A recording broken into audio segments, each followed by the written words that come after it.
flowing into that. And then 6 years ago, we got a PFS and a grant, and then a SOAR grant that were really focusing on preventing opiate misuse in the Lord Fairfax Planning District. And as part of that initiative, we started faith-based symposiums in 2019. So we hosted our first live symposium then, had a really good turnout, and that was focusing on adverse childhood experiences and some education around that, stages of change, and then anxiety and ways that people in the faith community could help support people in their congregations and themselves, because there's so much stress on people who are ministering to other people. So that was the first one of those. And then we had a second follow-up of trying to come together and put some plans around that churches could do together to support people within the community. And then COVID hit. And then we had 3 symposiums last year that were all virtual. And one of those was about anxiety happening with COVID. We had another one that was looking sort of at ACEs and trauma. And Shannon, you're on here. I can't remember what the third one was. There was a third one. Can you put it in the chat if you don't want to get unmuted, Shannon, just so people can see that? So we're really, one of our initiatives with HRSA is working on decreasing stigma around the disease of addiction, but also around different treatment modalities, and even some with the medical communities as it relates to people who struggle with addiction. So that's one of the things that's part of the target for the HRSA grant.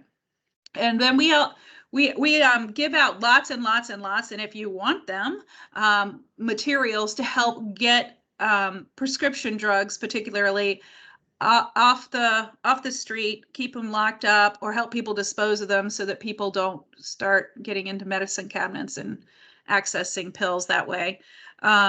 So we have lock boxes, we have drug disposal bags, we have timer caps. We have materials too. We have posters for doctors' offices that list all the prescription opiates, and so people can see what they are. And then smaller rack cards that talk about those, but signs of overdose. We're getting ready to put together bags to be taken to places where they're reviving people from overdose that have lots of materials that people can try and access some treatment, and working on bringing more treatment into the area as well, and not just for opiates, but for other services. We also have another grant, and Shannon, we do lots of media outreach. Shannon has a SOAR grant, continuing to have a SOAR grant over there on the opiate side, and there's lots of money to bring more information to people. And then we have a second grant that's also focusing more on youth around juuling, alcohol and marijuana use. So that's another grant that we're all collaborating on. That one is particularly focused on the southern end, that second grant that I'm talking about, but there is larger grants on the opiate side that cover the whole planning district. So we're really excited to have you all here. Stigma is such a huge barrier for people receiving help, and the faith community is a great place for people to turn to for support, and it's helpful to make sure that, even if people aren't intentionally doing it, that we're not creating more stigma around the disease that they're already struggling with. I mean, if you refer to people as junkies and that sort of things, it makes it difficult to reach out to them, because you're building a level of shame right out the gate. So I'm very excited to have Misty and Bryon this morning, and Misty's going to lead us off. I'm going to read a short bio for her, and then I think Misty's preference is that she's going to talk, and then she'll take questions. So feel free, you can put questions in the chat. We'll monitor that. And if you don't want to do that and you want to raise your hand and then have us be able to just unmute you, and you can want to ask your question or just share comments or reflections, we'll give 15 minutes at the end of hers to do that, and then we'll move to Bryon. So let me read her introduction. Misty Harris is a survivor of abuse and addiction and the author of The Broken Woman, published in 2017. She holds an Associate of Arts in Criminal Justice and a Bachelor's in Criminal Justice and Human Services. She is the recipient of Woman of the Year Award presented by Soro Optimus International. An ordained minister and an inspirational speaker, Misty is also a hardworking graduate student pursuing her LSAT in addiction counseling while holding her CSAC-A and QHMP trainee state license. Misty currently works as a senior counselor at a treatment center. And with no further ado, good morning, Misty. Take it away. You are the captain now. All right. Good morning, everybody. I'm kind of nervous, so bear with me. I am the author of The Broken Woman, and for those who you haven't seen the book, this is the book. It is a story about my life and how I overcame and found love with God.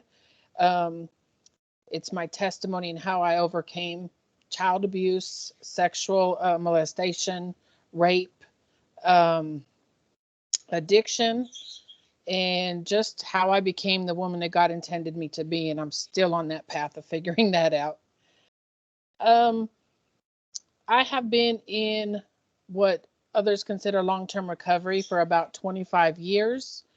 I have two, what I guess would be called sobriety dates. And it's a little strange that I have two of them. One was 25 years ago when I overdosed, and one was in 2013 when I completely stopped alcohol and smoking marijuana. So a little bit about me. My story started, growing up in a home full of abuse, child abuse. My mother married my stepfather who abused me. She allowed me to be babysat by a man who molested me. I ended up in and out of the system and ended up coming back home off and on, they tried to get us to reconcile and make our family work, and the abuse continued.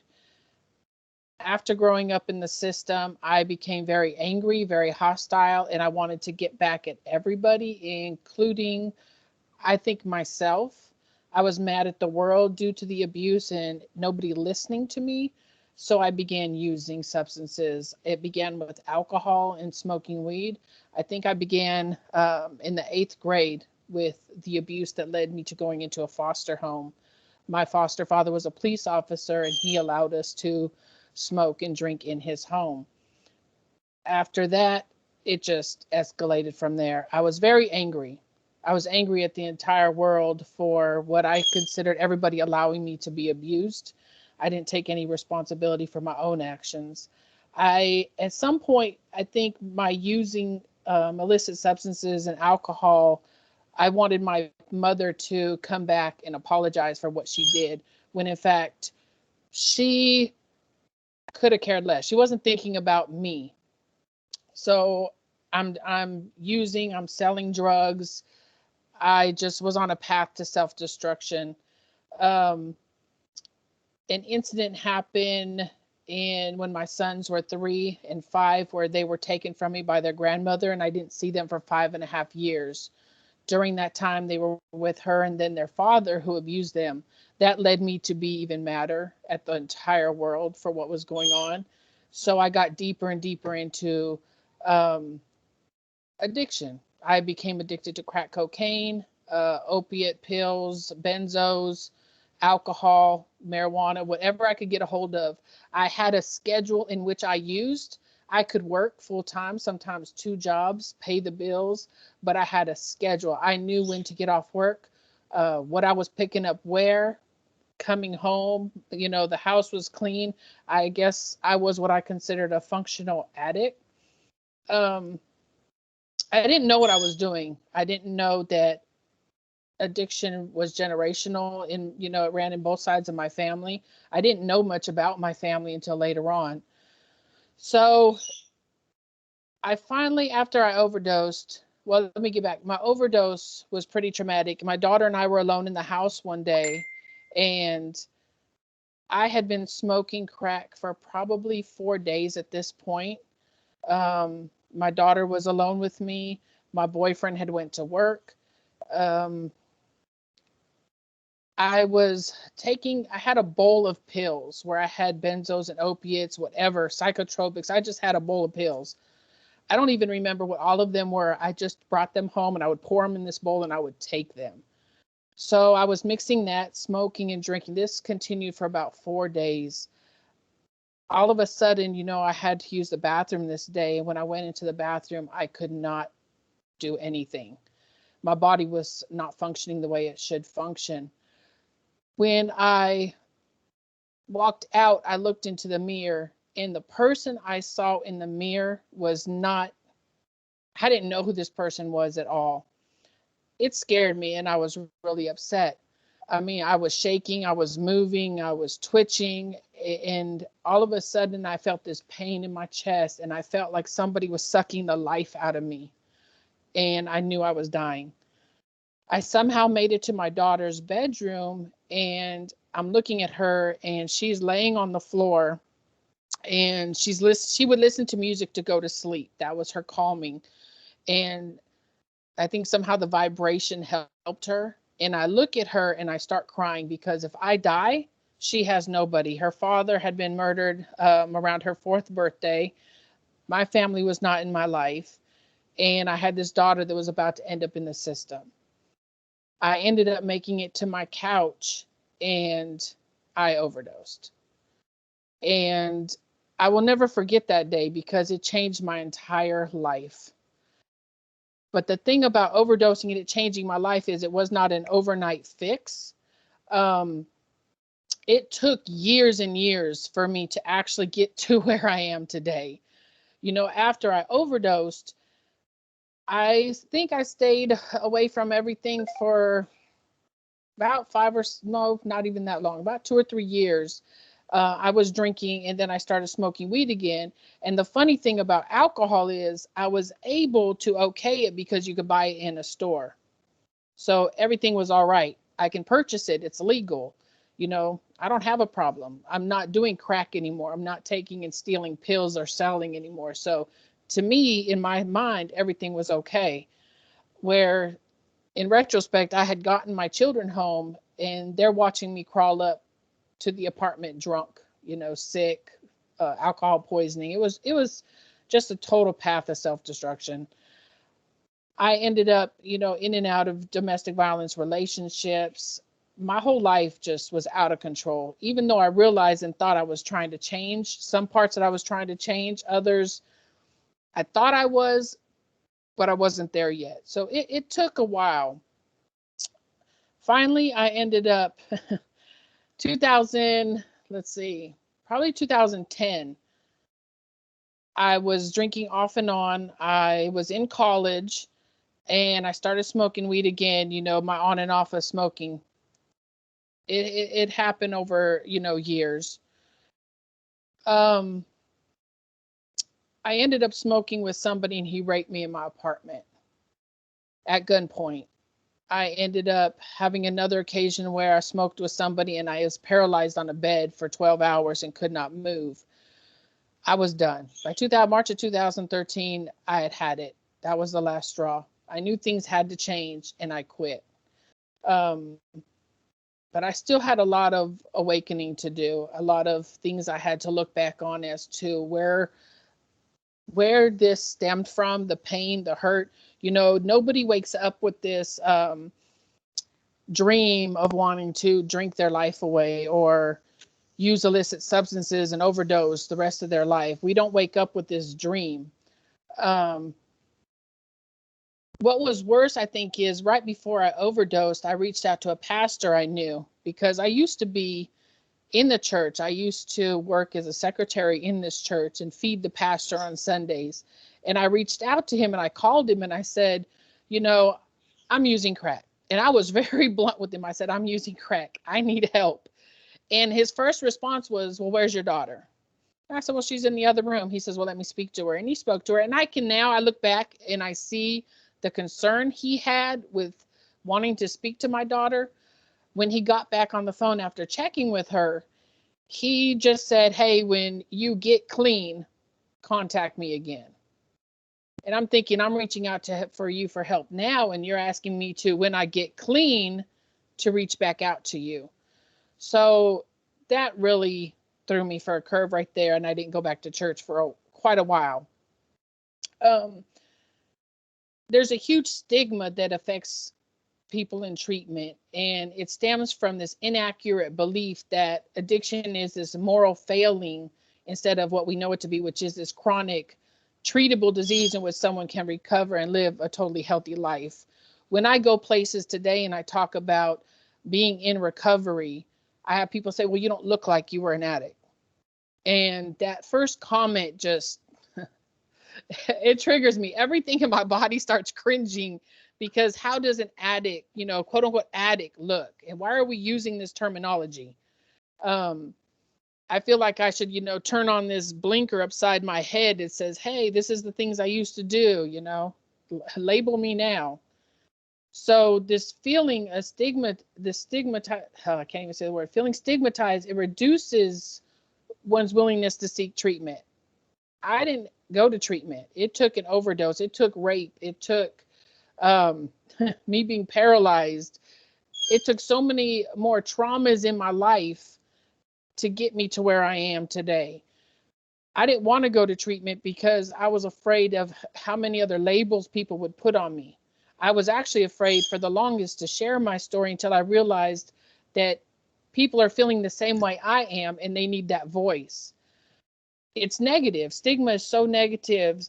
The the work that the addict, how do you say the word addict contributes to the stigma. Most derogatory stigmatizing words have been championed through this war on drugs, and it's supposed to dissuade the individual from misusing substances. However, it actually makes you want to use more. One of the things I hear a lot of pastors tell, and I hear a lot of my clients say, is that they're always told, well, just stop using. Their family members, the churches that their families go to, or that they try to go to with their families, they say, well, honey, if you could just stop using, if you would just, say no. I'll never forget dare, just say no. That doesn't always work. Um, just stop using. I mean, relapse prevention is not this one size fits all. And it never is just stop using. There's a lot of pain. There's a lot of hurt. Like I said, nobody wakes up and says, I want to use heroin. I want to abuse opiates. I want to, get on crack. Nobody, I didn't wake up and say that. There's always this hurt that leads to somebody using. There's prescriptions, there's abuse, child abuse, domestic violence. We learn abuse through our homes. We learn abuse through the media. The media sexualizes and makes it a fantasy, go home and drink. You've had a stressful day. You've had a stressful week. We have, where I was raised in foster care and living in the projects, it was normalized that we all drank together, that kids grew up selling drugs to help support the single mothers while their fathers were in jail. You know, you can't tell somebody to just stop using when this is what they know, when this is hiding a pain that they have. Every time I used, it was to hide this anger, this pain, this hostility, and not understanding or realizing that when I came down, it was actually adding to my pain. It was adding to my problems. And that makes it worse. And that makes me have to go back for more and more. But we need to change the way we speak. The Bible, one of my favorite verses, talks about how much power of life and death there is in our tongue. There was that saying, sticks and stones may break my bones, but words will never hurt me. I don't know who started that, but it is so wrong, because words hurt. Words are powerful. Words, they can kill somebody. They can lead somebody to suicide. They can lead somebody into totally destroying their life. I will never forget that pastor telling me to just get clean, and then reach out to me. Those words hurt. My family still looks back at me and considers me this horrible addict because of the things I've done in my past. We need to start using for people first language, stop using derogatory terminology. As a counselor, we're to mimic the words that our clients say. We're supposed to mimic them back to them. And some of the terminology they use themselves is derogatory. And I try to talk to them about this. I have clients that say, well, I've been clean 3 months. I've been clean. And I said, well, what were you before? Being clean says that at one point you were dirty. It's almost, I tell a lot of my clients, it's almost like you're this bag of laundry that just needs to be folded up now. Did we have to put you in the washer beforehand? Because dirty laundry needs to be washed. That's what you're saying, that at one point I was dirty. That is such a demoralizing, derogatory comment. We need to use other things. We need to say person in recovery, people with a substance use disorder, or as we call it, SUD, instead of addicts and alcoholics and junkies. Instead of saying substance abuse, you can say substance use or misuse. I know when we do drug screens, we don't say this drug screen was clean or dirty. I say this drug screen was favorable or unfavorable. You tested positive for opiates, cocaine, methamphetamines, or, hey, good job, it's favorable. And relapse is even considered a hurtful word. Instead, it's return to use. I say relapse still. Helpful words are people who use drugs, not junkies and druggies and user and crackheads. If somebody calls themselves clean or if somebody calls themselves an addict, it's okay. However, for other people to call them that term, it's wrong. It hurts. Words really do hurt. I went to a couple churches to speak a couple years ago. It was about probably a year ago before COVID. And the minister of the church told me that people in her church did not believe that addiction, substance use, what is the other word? What was she saying? Child abuse or domestic violence. Those were the three. Were a problem because they weren't happening directly in their homes, in her church members' homes that she knew of. They said that it wasn't relevant to them. When I went and I shared most of my story with them, they all sat in the back of the church. And if you'd have seen their faces, it was horrible because it was hard to speak because they looked at me blankly. You could see their faces like they wished I would shut up. I told them to quit throwing their Bibles at people. A sinner already knows their sin. They don't need to be told what they're doing is wrong. Just because it's not happening in their home doesn't mean it doesn't have an effect on them. This is our communities. These are my people. These are my families. Everybody that comes into the center where I work is a part of me because it's my community. Just because it doesn't happen in my home doesn't mean it doesn't affect me in one way or another. I made that quite clear to them. And you would not believe how many people came up after and said, their loved one has a substance use disorder, I had one woman that told me her daughter's being abused. Well, all these people in the church who all of a sudden didn't have problems, they came out and they had all these problems. The churches can be very helpful. One thing about churches is they are the core of our community. They are the center of our community. When people go to jail and they say they found God, we shouldn't minimize that. If they found God in jail and that's what it took, then we should praise them for that. We shouldn't care how they find God, how they get into any kind of treatment, as long as they're in treatment. Churches are supposed to be the cornerstone. When people are hurt, when people need help, when people find out they have illnesses, diseases, anything, a lot of people will turn to God. They will go to church. I know personally, when I work with those that come into my office, I am always sending them out into the community to find support. I will ask them, are you spiritual? Do you believe in God? Many of them will say yes, but I'm not going to church because of the way they look at me, because of the things they say, because of their terminology, because I don't have clothes that fit in with everybody else. Churches need to get educated. When somebody in recovery says they will not go to a church, they go back to their community and the word goes around, let's not go to that church because they say this or that. Churches need to be educated. They need to have people come in and share their story. They need to have people come in to give the statistics on what is going on in this town, in this area. This area, we have a lot of things that happen because of Highway 81. And I can't tell you how many churches do not understand how dangerous 81 is for, what is it, sex trafficking, drug dealing. They don't know about I-81. And it's sad. We need to know what's going on in our community. We need to get educated. Churches need to know their local resources. They need to know where to send people who have any type of issue. What kind of treatment is there in town? What kind of treatment, Teen Challenge is not far away. We have where I work, down at Crossroads, and one size does not fit all. So you need to know the different types of treatment centers that there are, meetings that there are. I send a lot of people to Pastor Bryon's church because I know what his church is about, even though I haven't been there. I know what his church is about. I know how compassionate he is towards the recovery community, towards the mental health community. The other pastor, what is his name? He runs the men's mission. I send a lot to his church as well because they are passionate towards the communities that I work with.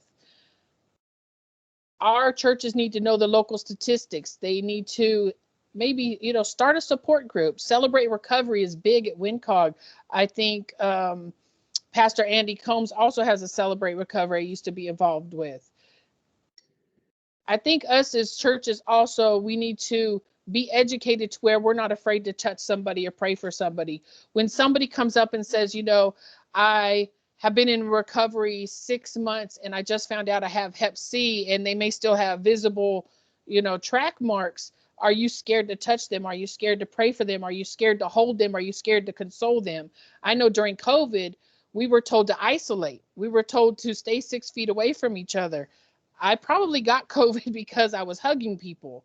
Because when somebody's crying in my office, I'm not going to jump back and that's my personal thing. I'm not going to stop and say, after COVID, I'll comfort you.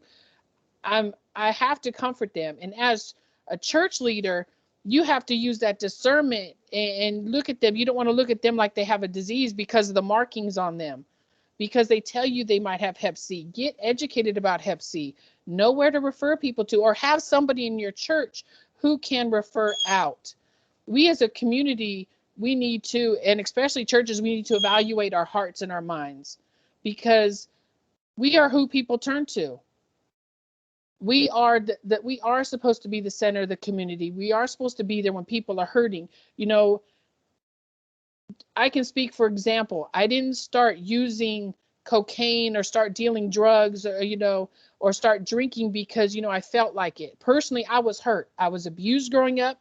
I was molested. My mother did not want me. I did not know where my father was at the time. My stepfather was abusing me. I had so much pain and hurt, and to me, that covered it up. But I had to search. We have stories. Everybody has a story, whether it starts with some type of abuse or a prescription and escalates from there. We all have a story. And churches need to listen to these stories and hear these testimonies because it'll strengthen the church as well. I tell a lot of my stories in the jail, and I can't tell you how many people really do believe in God, but will not reach out to churches because they don't know where to go, where they can fit in. They're scared of the clothes that they wear are not, their jeans and tennis shoes. Or I had one lady who told me she was high and she wanted to go to church, but she was scared. And I said, you should have went. Doesn't matter whether you was high. If you wanted to walk in that church, you should have went. She says, well, I don't feel comfortable. They always judged me before. And that's sad that she needed to reach out to somebody. She wanted to go and she couldn't. Our language is big, and I've had to also learn to change my language, and I'm still working on it. But our language is important because even myself, I use the word overcomer. I really don't like the word addict, clean. I use overcomer because as a Christian, I believe that I overcame by God's grace. I believe that I don't believe that I am an addict. I actually used that term at work one day, and I had one of my counselors just laugh at me. He says, well, you're an addict. And I said, no, I am an overcomer. That's my term. That's what I like to use. And he literally mocked and belittled me because of that term. And he says, once an addict, always an addict. You're just an addict. And I said, well, you need to change where you work, because you need to realize that that's not what I want to go by. What our clients want to go by, what our community members, the terminology that they want, we even need to teach them better terminology that's uplifting, that, doesn't demoralize them as humans, because that's what they are. They're just like us. See, I'm so passionate about this, I got lost. I don't know if there's any questions or anything or what. I really did get lost. Misty, you'll be amazed to know that you have been talking for half an hour. Are you serious? I know you were like, oh, I don't think I'll talk for half an hour. I know how it goes. I'm with you. I get there and I feel it. And it just. I kind of got lost and nervous at the beginning, though, because I didn't see a face. My whole screen went dark. So I was like, wait, I have nobody to look at. Oh, we could see you, though, 100%. You did not go away. We could see you. That wasn't really even all I was meant to, I meant to say, but, I'll answer questions. I mean, I only told some of my story, very little of my story, but it's very a passionate subject for me, that I also am learning to change the way I talk and talk the way I talk about myself. It's very important. Stigma is it's hurtful. It's like bullying to me. I think one of the other things that is important to realize with all that, and that's very painful, that you had somebody at your workplace who was doing, let's tear you down here, because what are they doing with the clients if they're doing that with somebody they work with? Yeah, exactly. I think it's important that we celebrate that people do find their feet, and they can go on to do great things. And so the more examples that people, these were the things that happened, and I agree with you. All these horrible things befell me and befell me and befell me, but I found the strength. And especially if they're turning to a religious, I found the strength through God to pull myself through that and try to do something different. That, and I was able. That we celebrate that those things can happen, but it's also a relapsing disease. So you have to, when I say, okay, so this happened. Now, the most important thing is, what are you going to do now? Right. You're going to keep going down the hole, or are you going to, tomorrow's a new day. Let's go back to what we were doing. And I think maybe you can sort of speak to that, because obviously it sounds like we had sort of a aha. And I would be interested when you talked about, that you had overdosed, but you didn't say how you were rescued. But did your daughter rescue you? No, honestly, I talk about it in my book. I was awake through most of it. I don't remember fading out much. I think I was there all night. It was the weirdest thing. And I literally, and I'm sorry, I have this wholehearted belief in God. And I believe that he's what saved me. I talked to him, I prayed to him, and that was it. But I withdrew for, I think, 4 days. And I did it on my own on a Greyhound bus to my brother's in Oregon. I mean, I literally packed up everything that morning, sold my car for $400, and left where I was to get away. We say change people, places, and change. I literally did that within a couple hours. And my daughter should have been taken from me, because I stunk. I smelled myself. It was horrible. I don't remember most of the 4-day trip. I was in and out. I was able to feed her. I remember that people would wake me up to get onto another bus. It was horrible. By the time I got to my brother's, I was okay and hungry by that point. But I stunk so bad. It was horrible. My poor daughter, what I put her through was horrendous. If she would have woke up and found me, I can't imagine. She already has some issues today, mental health issues. And in order, for her to wake up and find her mother, I can't imagine. I can't. It's bad enough she witnessed me smoking crack. She witnessed me drunk. She had to clean up my vomit at times. And that's sad. She was only in 5th and 6th grade. I went to her DARE graduation after smoking a 40 rock of crack cocaine and having a beer. I mean, and people knew I was the drug dealer, and it wasn't cute. It was horrible. But here I am. Well, props that you actually made it to the graduation, because lots of Yeah. times folks in that situation do not. So, I I mean, think though, to go also piggyback off what you said a little bit ago about relapse, we have to remember that not all treatment fits everybody, and relapse prevention, it's not a one size fits all. There's different modalities that we can use with relapse prevention. We don't care how somebody gets into recovery as long as they get into it, and we shouldn't minimize the way that they choose. But when we talk about, I just had somebody who relapsed, and I said, this is not the end all. It happened. Today's a new day. Let's move forward. You're still okay. I think she had 3 days of relapse. And I was like, okay, today's a new day. She's like, oh, I have to start all over again. No, today's a new day. Let's move forward. And we're always about encouraging our clients. It's never about punishing them, whooping them. Hey, today's a new day, new start.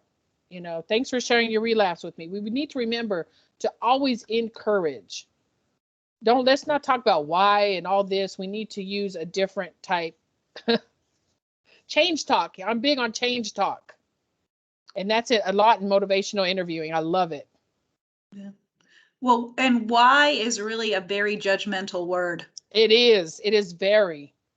Yes. When you ask why you did something, you're already judging. Yeah. And sometimes there's no reason why. And do you really need to know? As a counselor, as a person, you need to think, do I really need to know that answer? Because you don't. Most of the time, if something horrible is happening to them currently, you might. Right. If something horrible was befalling them, then you might, because you might try to help get them to safety, but you just not why so much as what's going on. You know? How can I help you? Yeah. How are you feeling? What's up? And see where that goes. Exactly. And it's so easy to ask why, and then you don't even realize how judgmental that is. Exactly. Did we have? I can't see the chat. Kay, can you? Do we have questions in the chat, or does anybody want to unmic and we have a couple minutes for Misty if people have other questions? Or we didn't have questions. We just had thanks to Misty for sharing her story and her great suggestions for faith communities. Okay. Well, Misty, I appreciate you very much. Well, I am now going to switch over. Well, Kay's going to make Bryon the captain now, but I'm going to read Bryon's introduction. So here we go. Okay.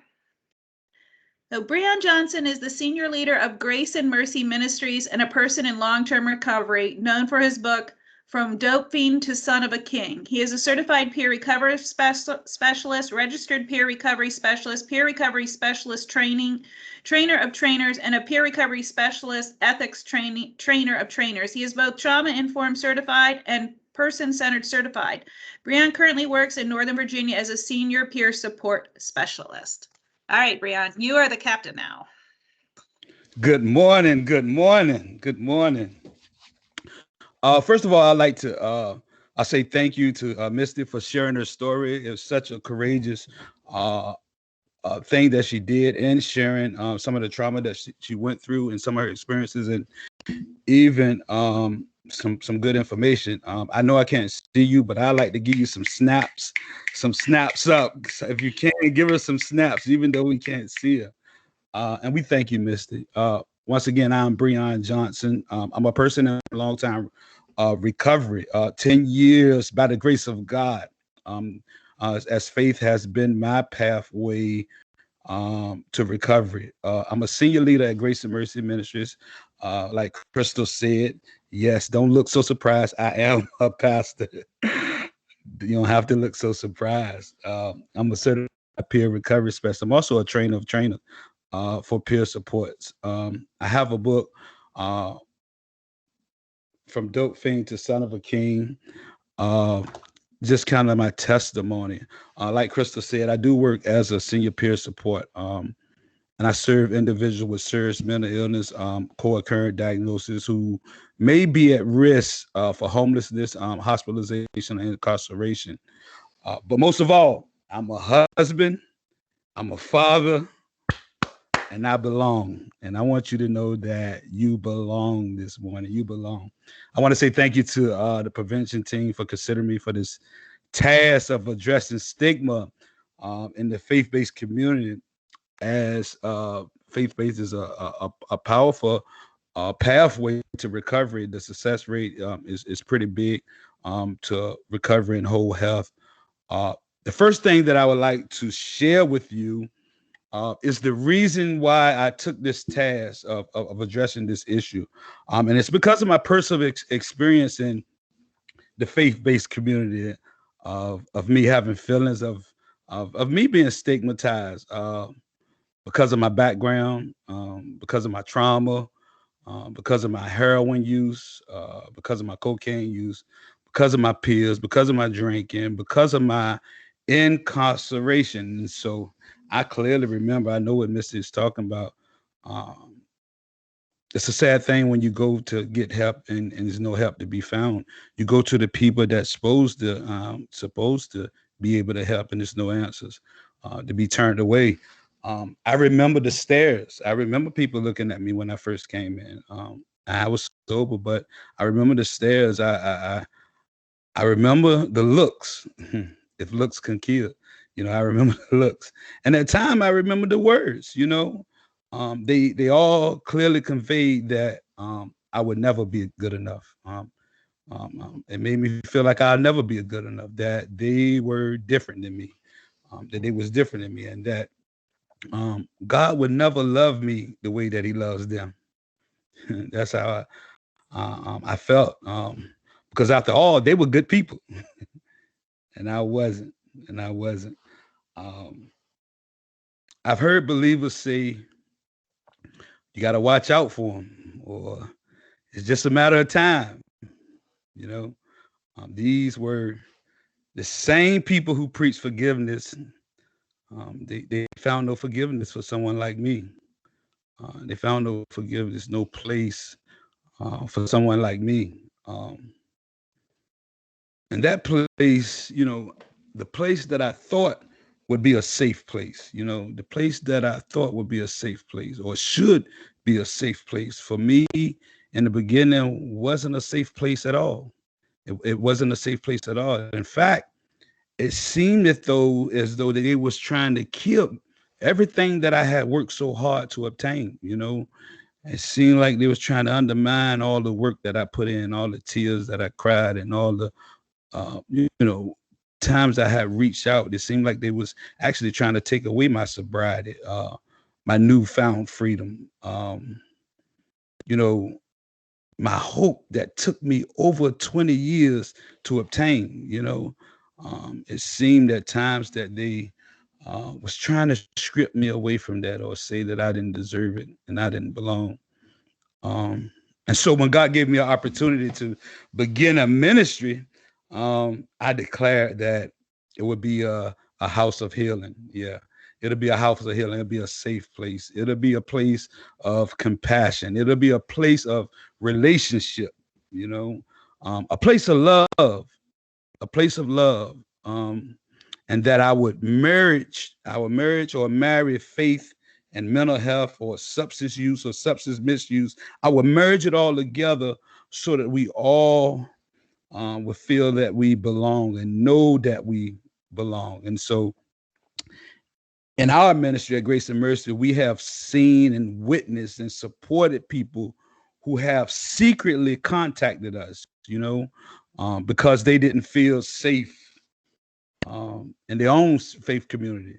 And so they didn't feel like they would be embraced by the people they love. And so they couldn't reveal their secret struggles. And so they suffered in silence. But they reached out to me. They reach out by email. They reach out by DM, PM, by calls, by text. because they don't want to have the feelings of isolation, feeling alone, feeling in this dangerous place of not being connected, um, because they're in the throes of addiction at that moment and in that time. And so they don't feel safe. And so these are people that love their church, love their family, love their faith communities, but feel that they can't reveal that they're having some issues at the current moment. And so they reach out. And so I secretly cry with some people that belong to other faith groups. I pray with them, just console them, speak life into them, giving them affirmations and biblical affirmations, and let them know that they are not alone. Some have, feelings of abandonment and rejection, and I identify with that even from a young age. And so I know what that feels like. I know for me, I know what that feels like. As I said, these people, they love their church, they love their people, they love their leaders, they love their community, they love the community engagement. But they're lost in the pews, they're lost in the chairs, they're lost in the building. They feeling disconnected because of this disease of addiction. And so, like I said, we receive emails, a lot of emails, a lot of calls, a lot of DMs, just because people know who I am. I believe our community, the faith-based community, can benefit from being trauma-informed, trained, being person-centered. I actually can say this. I believe it's negligent to have a church or to be a faith-based community and don't have no resources at your church, don't have no knowledge. I think it's negligent. Why do I say that? I say that because everybody knows somebody that's suffering. It don't miss nobody. It transcends all economic status, all race, all gender. And so many are affected, and the numbers are high. And so I believe if you're going to be in the people business of serving people, you have to have some kind of knowledge of addiction, of mental health, some kind of language, some kind of heart, some kind of compassion, some kind of mercy, and hire or take in volunteers to possibly just have something in your building, in your community, or something. I think you should provide a place that people can heal, a pathway. There's a story in the Bible, and it got the question, who is my neighbor? Who is my neighbor? We know it as the Good Samaritan story, which is in Luke 10. I just want to point out some things on this.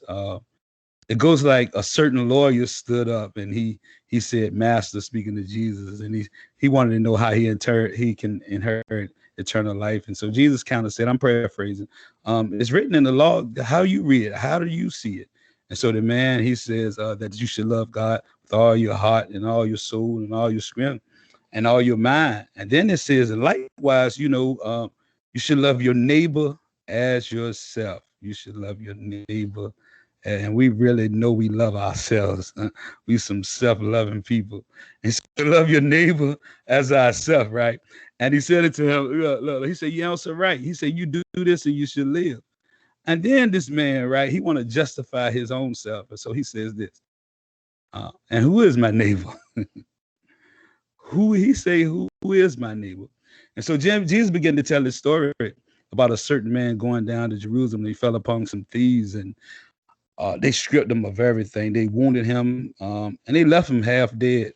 And then this scripture, verse 31 of Luke 10 says this, a certain priest came by, and he saw him, and he passed on the other side. I think that's where we at as a church, as a body, as faith people. We got priests passing on the other side. We got people that's hurt, that's been robbed by addiction and mental health, that's been wounded, that's been cut. And we have church people passing on the other side.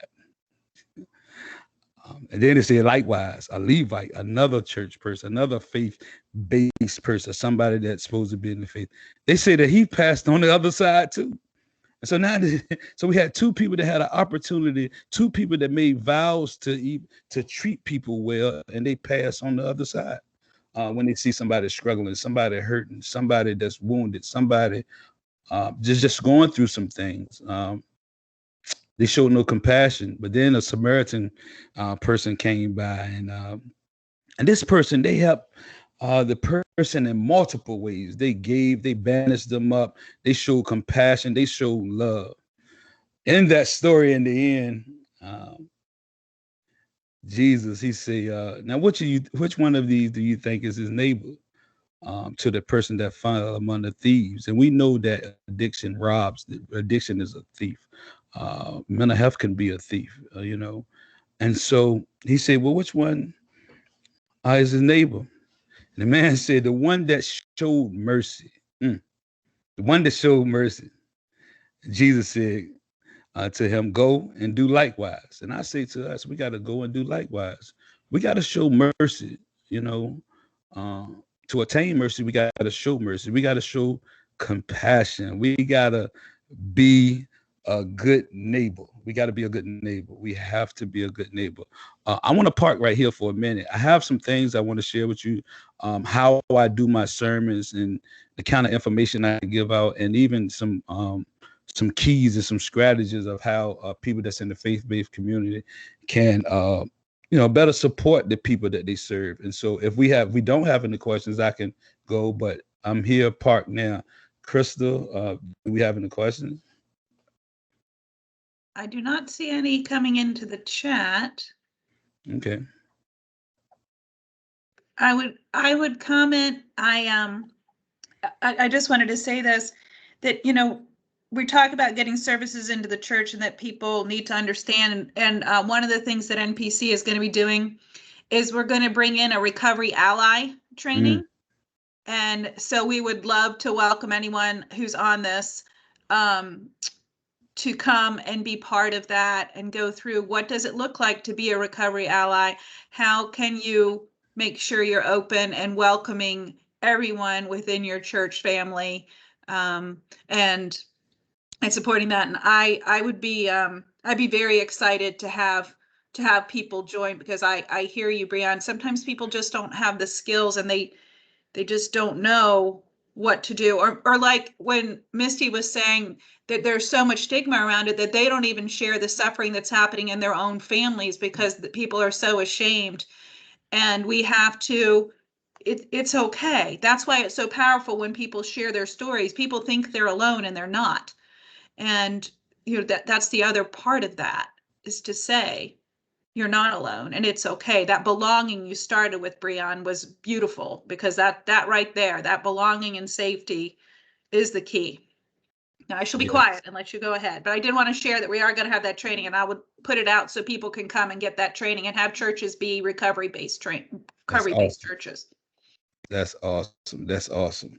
All right. And so I want to mention a couple of sermons that I have preached in the past to help reduce stigma. One of them was named Not Ashamed. One sermon was named Not Ashamed. And this kind of, when you talk about shame, it's kind of like a self-stigma, but a lot of it comes from being projected from people, even from faith-based people, that stigmatize them, and they kind of take on, because we trust people that's in the religious community. We trust what they say. We believe they may talk to God, or we believe they close to God. And so how they treat us affect how we treat ourselves. And so we can self-stigmatize ourselves, And the thing about this self-stigma is how you feel about yourself, how individuals feel about themselves, the emotions that they have, because it's like an enemy that's inside, and so you wounded from within. And we have a part of that because of some of us, because of our life experience, our trauma, whatever. But sometimes people that stigmatize us kind of cause us, or kind of trigger us to start feeling this way about ourselves, stuff, stigmatized, and even taking on names and titles that don't fit me. Addict never fit. I want to just say, for me, I never was an addict. I never was an addict. And even when my book is called From Dope Fiend, the Son of a King, it's talking about a mindset. It's talking about how people see me, not even how I see myself. Even in my struggle, which I started early, like 13 heroin. I started using early, put out of middle school, and then started getting high with my dad. Mama boyfriend injected me, which I caught hep C. I'm talking about young. Robbed at gunpoint by my own father, my biological father. Committed crimes with him, who died last year after relapsing, who died last June. Matter of fact, the day before Father's Day of last year. Um, and so even though I went through that prison, years and years of prison and stuff like that, I really still didn't see myself that way. I always knew it was better. I always had some sense of hope. So I didn't identify with that. And so when I first came into the recovery, it was like you had to identify with that, and I couldn't. I just couldn't do it. Something within me, uh, it just didn't feel right for me. That my pathway wasn't to identify as an addict for me. Um, and so what I found is that people of faith they are the only people who kill their wounded instead of taking them to get treated so that they can recover. And so they see them wounded, they see us wounded, and instead of taking them to treatment, we'll just kill them. We'll just kill them. We'll make it worse. And in the sermon, I talked about shame and variations of shame. I talked about how it can look manifest through shyness and just feeling discouraged and embarrassment to be in front of other people, a self-consciousness about your performance, feeling inferior.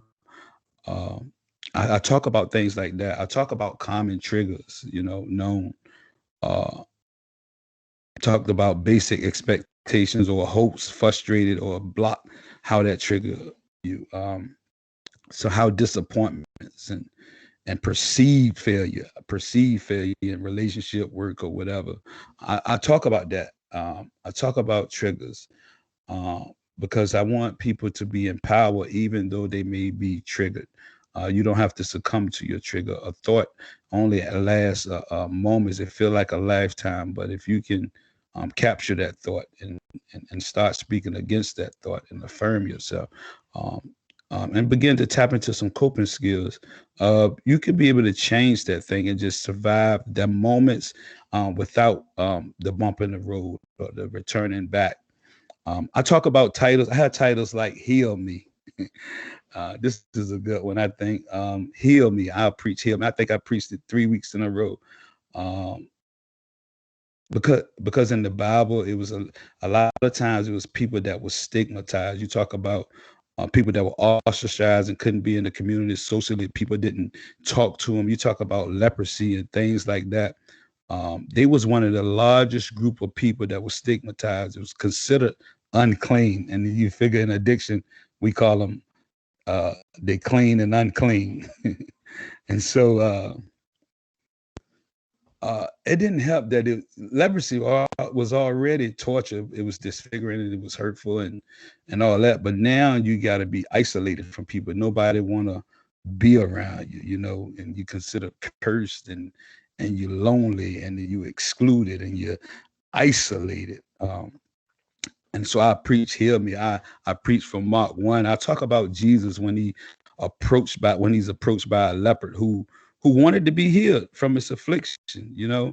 And then the shock in the passage, it comes to how Jesus responds to the man's request of healing. He just want to be made whole. He just want to recover. He just want to be healed. And so Jesus not only heals the man, he touches him.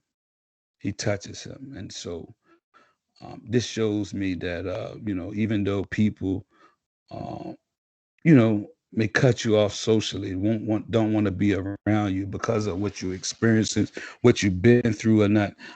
We got a God that loves stigmatized and ostracized people.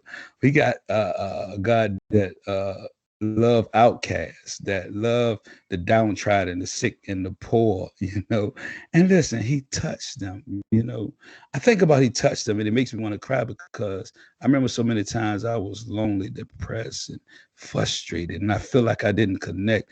And it seemed like nobody didn't even see me. And just to know that I got a God that'll touch me when nobody else want to touch me.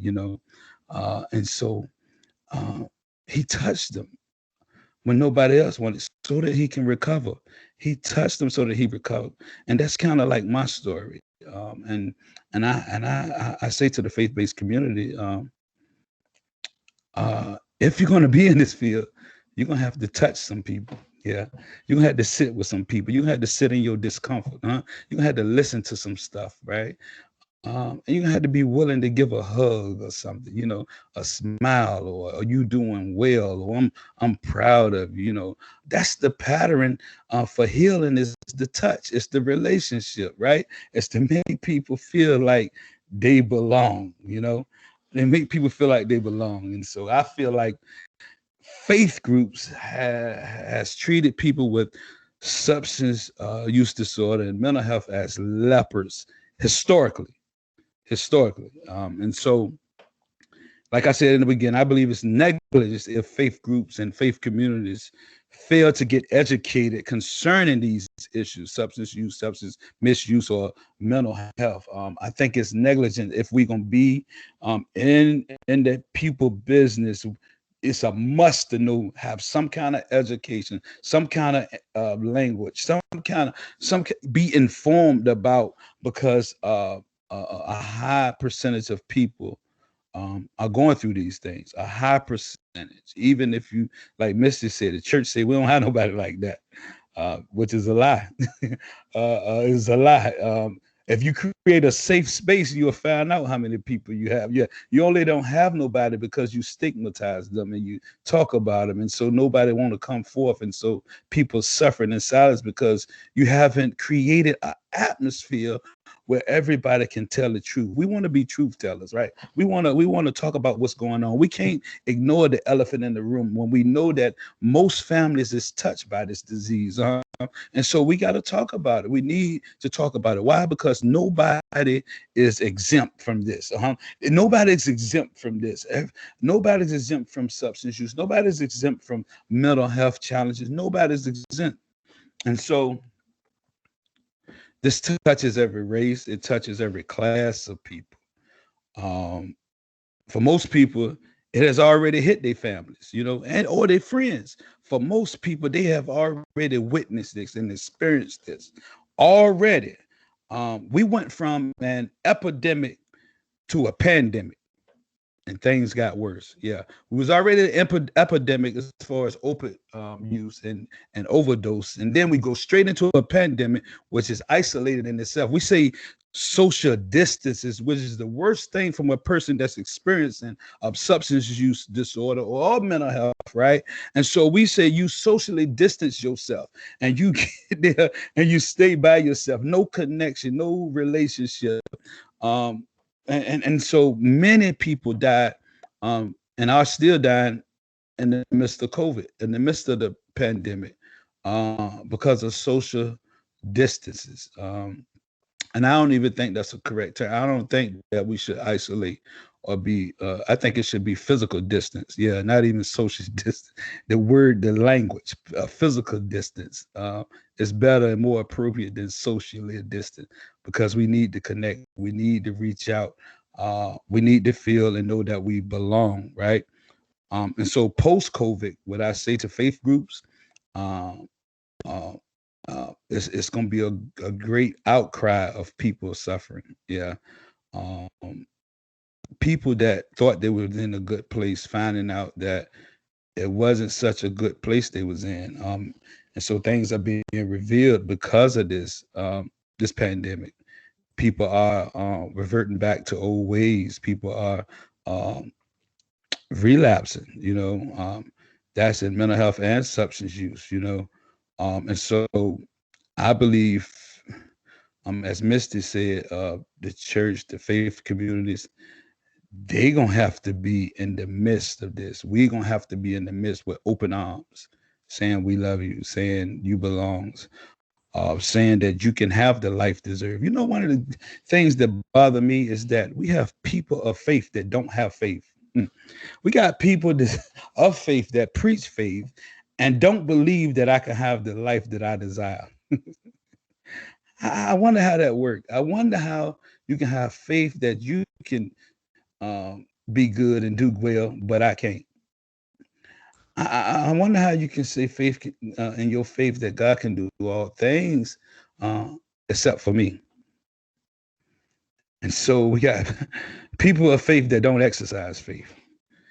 People of faith that don't exercise faith when they come to a certain sect of people. And so holy people, they avoided leopards, right? Uh, entirely because they didn't want to become unclean. And I think we got people that stand away as if we got some kind of stuff that'll get on them. They think that we gonna get some of our mess on them. And so they so holy, they don't want no blemish on their white garment. But from my perspective, I think all of us have some things that we struggle with. And all of us need somebody. We was created to be together. And so Jesus, he responds to this man. I'm talking about healing. He responds to this man who probably hadn't had a touch in a long time. And he just displayed human kindness. Good God. He just gave human kindness. Can we treat the people as humans? Can we just be kind, have compassion? You know, can we just say you are valued, you matter, what you saying value, your life matter. What happened to you is not you. You know, you don't have to take it on it. That's what happened to you. And I don't even gotta know why. I just want to know what happened. Mm-hmm. I just want to know what happened to you. Can you tell me what happened to you? What happened to you? And so I believe we can end stigma together. We can reduce stigma. We can help save lives just by changing our language. Misty said it. Changing our language. I think it's power in what you say. It's creative power in what we say. And I think you can do self-prophecy, or you can curse people with your words, word curses, right? And so we learn, and this if we're ignorant, we just learn how to communicate effectively from a person-centered, trauma-informed way with people. You know, how can we have conversations without being accusatory, derogatory, demeaning? How can we treat people? It's crazy. We got to learn how to treat people like people. We got to learn how to treat people like people and how we want to be treated. And so I believe that we can reverse harmful stereotypes about addiction. I believe we can reverse those stereotypes. We can improve access to care, you know, and support for people that's facing this a disease. And so we change our language, we confront these stereotypes, we overturn them, we provide information, right? We improve access, we make it easier for people to obtain treatment, right? Where in our churches, we make recommendations, we refer people, we be the bridge, we fill the gap, and we let them know it's okay to see a therapist. We let them know it's okay to go to counseling. We let them know it's okay to be on Medicaid assisted treatment. It's okay, whatever pathway you're on, long as you're on the path. And so we let them know. We be the bridge for that. You know, we promote inclusion. You know, that's how you reduce stigma. You about promoting social inclusion. We let them know they belong. We bring them in, and we love on people. We touch them. We treat people with respect. You know, we just treat people with respect, just simple respect. We learn the science behind mental health or substance use. You learn the science. You get educated. And then you give out that education. For us, like Misty, even Krista, we correct people. You correct them when they got misconceptions about substance use or mental illness. We say, ho, ho, ho, ho, ho, and we correct them. And so we won't be part of the problem. We'll be part of the solution. When we close our mouths, we become part of the problem. And so we say something. We have the conversation. We have conversation. We create space to have conversation. On this last one, this one I just preached recently, and this set some keys and some strategies of how churches can do it. I call it "Don't do it alone," right? I call it "Don't do it alone," and I actually got this out of the Bible in Exodus 18, and it give levels of care. I get it to get levels of care. It's in Exodus. It's when Jethro tell Moses what to do. The first thing he tell him, I call this self-care. So the first thing will be self-care. You empower people. It's a teach them the word or teach them the tools. So you give them coping skills. The first thing is self-care. Give them coping skills. You give them biblical affirmations or just affirmations. You give them scriptures. You teach them. You give them identity. You try to help them find purpose, right? You show them how to rest, how to exercise. You show them how to have fun. We got to learn how to have fun. But you self-care, you empower people. I think in treatment circles, we just kind of limited to bubble baths and taking vacations, but you can take a whole lot of vacation, have a lot of bubble baths, and you still be suffering, right? And so we want to empower people. We want people to have knowledge because knowledge is the key. Knowledge is the key. And so we want them to know how to cope, how to get through, how to call out. We don't want them to become dependent or codependent upon us, right? We want them to first learn how to do it themselves, how to tap into the power that's within, how to overcome themselves, right? So the first one I say is self-care. The next one I call is community care. And they say, like, you find able men, people that's able, people that's not jealous, people that's capable of sharing with people, that's informed, that's have experience with themselves. And so I call this community care. This like social groups, this therapy groups, this peer groups, this church families, right? And so we go from self-care to community care. Why? Because we all are connected and we have to have people. We have to have people. And so I got self-care, I got community care, then I got pastoral care, or this is a higher level of care. This may be a high, or you can say a sponsor or somebody that's like that, right? A higher level of care issue. So I went from self-care to community care to pastoral care. And that pastoral care, you let people know that God still loves them, and you sit and you listen. And you should listen 3 times more than you talk. And, that from my perspective. And for me, I know pastors don't know everything, right? And because I don't know everything. And so I refer out. Yeah, when to refer out, Pastor? You refer out when they keep coming back and they keep struggling, right? You don't keep, and so that means it's outside of pastoral care then. Haven't been changed, they still struggling. And so I go from pastoral care to professional care. So I went from self-care to community care to pastoral care. Now I'm going to professional care. Yeah. Professional care, I include that because we need that and we're going to need that post-COVID. And when I talk about professional care, I'm talking about a licensed physician. I'm talking about a licensed physician, somebody that went to school for this issue. And so I think if we can teach on these things as a faith-based group, if you go to Exodus 18, you will see self-care, which is empowerment, that's teaching people, that's coping skills, that's affirmation, that's scripture, that's identity, that's purpose. Because once you stop using or stop going through psychosis or whatever, you got to have an identity. You got to know who you are. You got to have some sense of purpose, something to live for, something that'll get you up in the morning, something to how you keep going. You got to have something you're working towards, or at least you revert back and say, but you also got to know how to rest and have fun, how to balance those things. You got to have some community care. You got to have your peer group, your therapy group, your social group, your church family, because you can't do this alone. And so you got to have a community of people. You got to have somebody like a pastor, a sponsor, somebody that you can go through with more personal things and you can talk to, and they're strong in their faith. And then if needed, and you can do all these together. Some people, we do all these together. Look, they all go together for some of us, and it's okay. It's our pathway to success. It's our pathway to life. It's our pathway to recovery. And I want to share a quote, and I'm going to end with this quote on this professional care.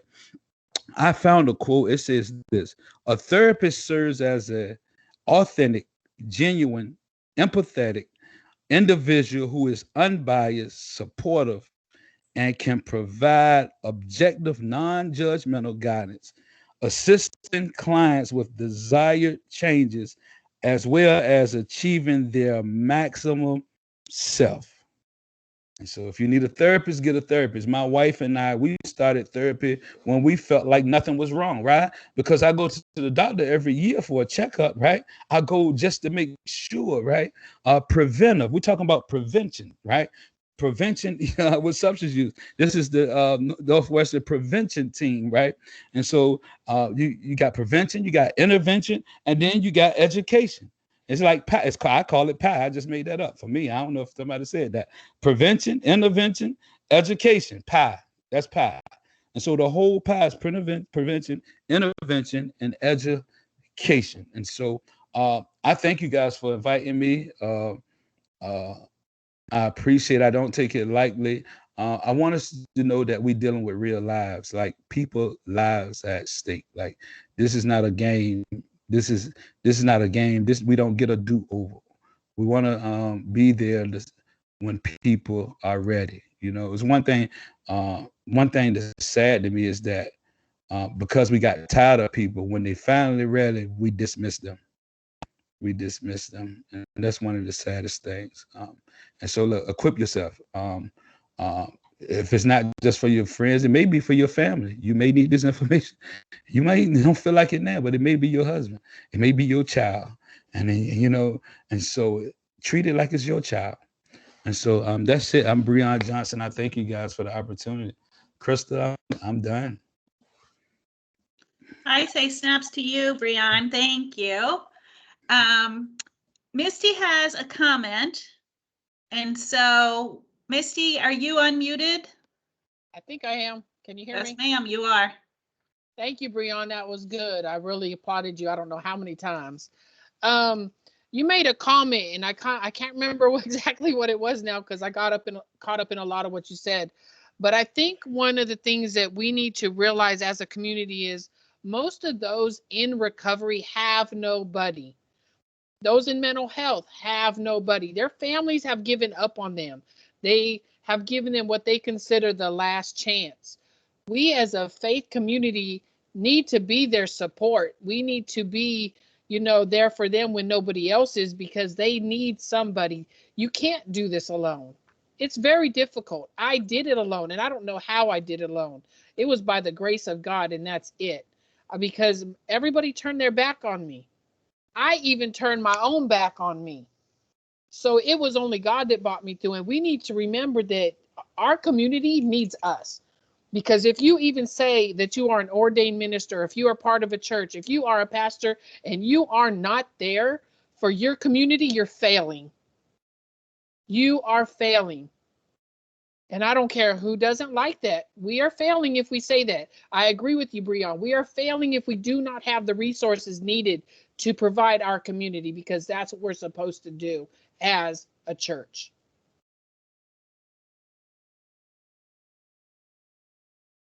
That's awesome. That's awesome. That's awesome. That's awesome.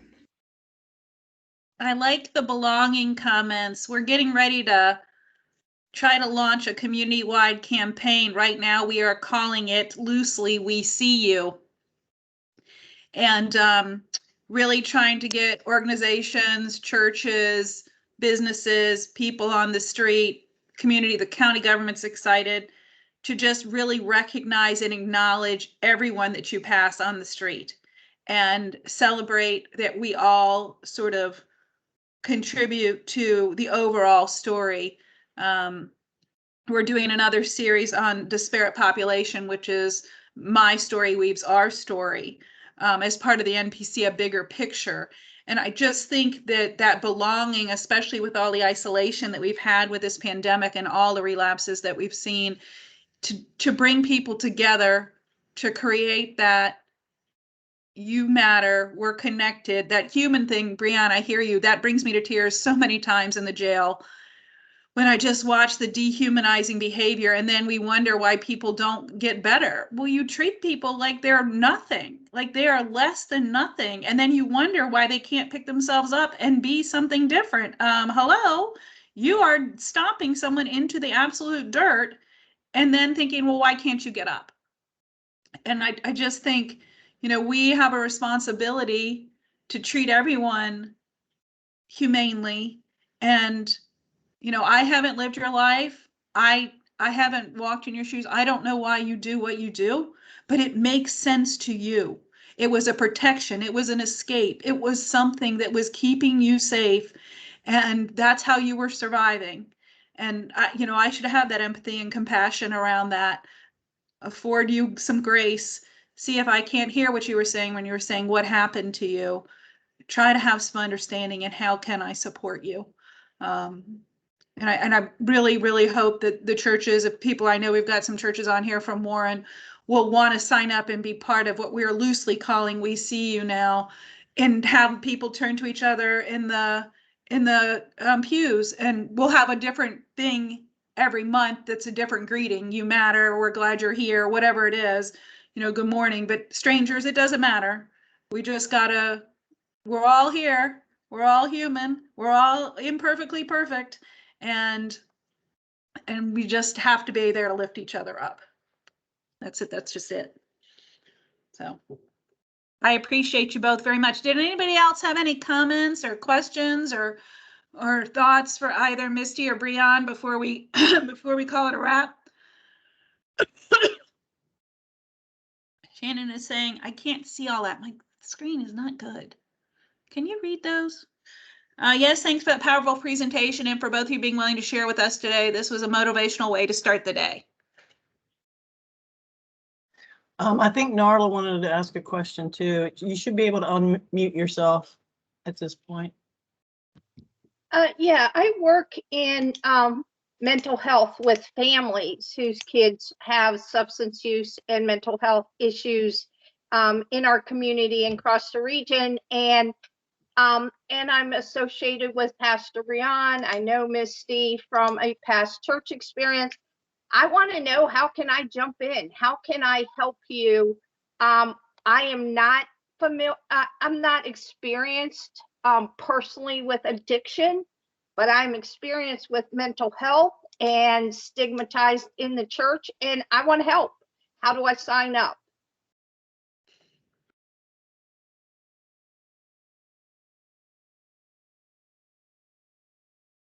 Bryon, Misty, you all want to try to answer that? You're both muted right now, so you're going to have to unmute to be able to respond. I think she's talking about Nala attends our church, and I think she's talking about specifically what you was mentioning. Are you directing that at me, Narla? Or are you directing that at them? I'm sorry. I was directing it at you. I want to jump on board. Well, we would love to have you help. For us, we definitely need people. One of the things that we've done, and I don't know if you've gone through the training, but I would encourage you. We, through NPC, do a monthly trauma-informed certification, and it's free. It's 6 hours. I'm doing this, the one that I'm doing this month is in the evening, but it goes back and forth between day and evening. It's on a Monday this month, and getting people so that they can help support those traumas and help other people recognize what's going on there. I think I just saw something that Celeste put out about language and trying to practice language that is not stigmatizing person first language. We're going to be doing some of that. And I mean, we would love to have you come through and get some of that training. We're also setting up, just for people who are working in this, a secondary trauma support group for people who work with people who have trauma, so you don't burn out and you can be present in whatever capacity you're working in for a long time, and recognizing, are you actually maybe having some secondary trauma and you don't even recognize the symptoms? And I'd love to talk to you more offline about that. Okay, do you have an email, or how do I reach you? Yes, so my email is Krista, It's CHRISTA at warrencoalition.org. Thank And we you. can set up a sign to chat. That would be lovely. I'd appreciate that. Yeah, Krista, I'm not in Warren, but if I could participate, I'd like to join too. And what you're doing. We'd love to have, I mean, we're launching it out of there, but this isn't this only gets to happen in Warren. Anybody who wants to take the lead and try to get that going in other places, 100% about that. And so we would be excited to have you guys if you want to try to get that kicked off. And what does that look like in other areas? I mean, I live in Winchester, so I'd be all about it. Anybody else? Well, y'all, thank you so very much. I appreciate you. And look forward to more connections and just, how do we create that belong? How do we see everyone and not be afraid? I think a lot of this comes out of fear. That people operate out of fear instead of out of love. And I mean, I'm guilty of that too. And I can see it when I'm operating out of threat and like, okay, you need to stop. And I don't necessarily mean in this arena, but we all have our triggers. We all have our stuff. And when you talk about abandonment, Bryon, I get it. I get that trigger. I get the fears that go around that. And so, recognizing where you operate in threat and trying to heal yourself is also part of this.